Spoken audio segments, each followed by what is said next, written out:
Nagpapasalamat lalong-lalo na sa media, napakabilis talaga. True that warrant of arrest were issued against Charlie TVY Ang alias Atong Ang at na-receive po or kasalukuyang nagko-coordinate po ang ating police dun sa concerned branch 26 of Santa Cruz, Laguna. And we have some of the personalities subject of that warrant of arrest are actually in custody sa Philippine National Police kasi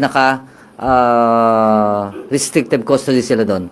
I think there are about 10 or 11 police personnel who are under restrictive custody, and they are now being directed to surrender to the Criminal Investigation and Detection Group. And the others, the dedicated teams of the PNP are now on their way to implement the warrant of arrest. Are we anticipating any difficulty with the service of the warrant? Do we know the whereabouts of Mr. Ang? Okay.